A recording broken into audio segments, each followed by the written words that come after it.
বিসমিল্লাহির রহমানির রহিম। আসসালামু আলাইকুম প্রিয় ভাই বোনেরা, কেমন আছেন সবাই? আশা করি আল্লাহর রহমতে পরিবার নিয়ে সবাই ভালো আছেন। আমরাও ভালো আছি আলহামদুলিল্লাহ। কানিজ ফাতেমার সংসারে নতুন একটি ভিডিওতে সবাইকে স্বাগতম জানাচ্ছি। আশা করি বরাবরের মতো আজকের ভিডিওটি আপনাদের ভালো লাগবে। ছাদের গাছটা থেকে আজকে সবগুলো কাঁচামরিচ নিয়ে যাচ্ছি। আমার সাথে আমার শাশুড়ি মাও আসছে। তারপরে আম গাছের বালতিটাতে অনেকগুলো পুঁইশাক হয়েছে। এই পুঁইশাক গাছটাতে আমি তেমন কোনো যত্ন করি না, তারপরও প্রতি মাসে একবার করে পুঁইশাক খাই। বাজার থেকে খাওয়ার জন্য পুঁইশাক এনেছিল। ওই শাকের গোড়াটা আমি এখানে লাগিয়েছিলাম, সেখান থেকে এই গাছগুলো হয়েছে। আর গাছগুলো খুব দ্রুতই বেড়ে ওঠে। প্রতি মাসে একবার না একবার খাওয়া হয়।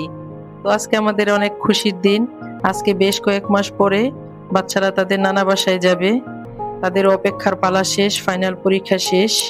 বছর শেষে ওরা খুবই আনন্দের সহিত তাদের নানি বাড়ি যাচ্ছে।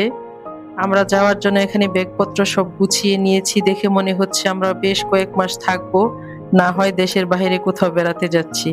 কিন্তু তা না, শীতের দিন যেহেতু এক্সট্রা শীতের কাপড় নিতে হচ্ছে, সেই জন্য অনেকগুলো ব্যাগ হয়ে গেছে। দুই মেয়ের ব্যাগ, ছেলের ব্যাগ, আমার নিজেরও ব্যাগ। ব্যাগগুলো আমি রাতের বেলায় গুছিয়ে নিয়েছি। এখন আমরা নিজেরা রেডি হচ্ছি।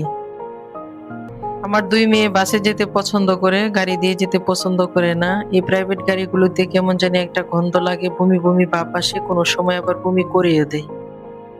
আমাদের ব্যাগগুলো নিচে নামিয়ে গাড়ির ব্যাগ ডালার মধ্যে দেওয়া হচ্ছে। আমার আব্বার বাড়ি যেতে সর্বোচ্চ ঘন্টাখানেক সময় লাগে। রাস্তায় যদি জ্যাম থাকে তাহলে এর চেয়ে একটু বেশি সময় লাগে। গাড়ির মধ্যে আমরা 4 জন, বড়রাও 4 জন সিটে বসবো, আর 2 জন তোয়াতাই বা কোলে বসবে। আমাদের সাথে আমাদের বাইস্তাও আছে। তো আল্লাহর নাম নিয়ে আমরা বাসা থেকে বের হলাম। পেছনে আমি গেটে তালা দিয়ে তারপর বের হব। তাই এবার বাবাকে এবার আমাদের সাথে নিব না, তাই এবার বাবার সাথে একজন লোক রেখে যাচ্ছি। উনি বাড়ি পাহারাদার। সবাই চলে গেলে বাড়ি দেখবে কি। এ তো আমরা গাড়ির মধ্যে উঠে গেছি। গাড়ি অনেক দূর চলে এসেছে।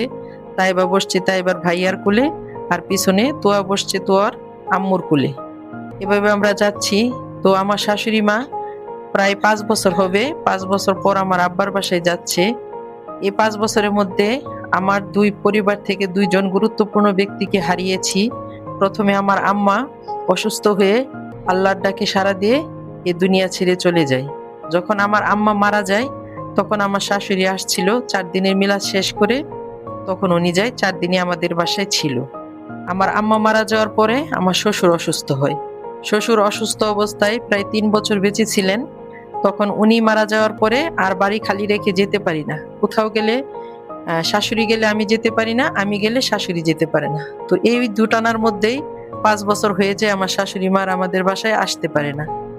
তো ভিডিওর এই পর্যায়ে এসে সবাইকে একটা রিকোয়েস্ট করে নিচ্ছি, প্লিজ আমার ভিডিওর কোথাও কোনো অংশ আজকে আপনাদের যদি ভালো লেগে থাকে তাহলে একটি লাইক দিয়ে ভিডিওটি কন্টিনিউ করবেন।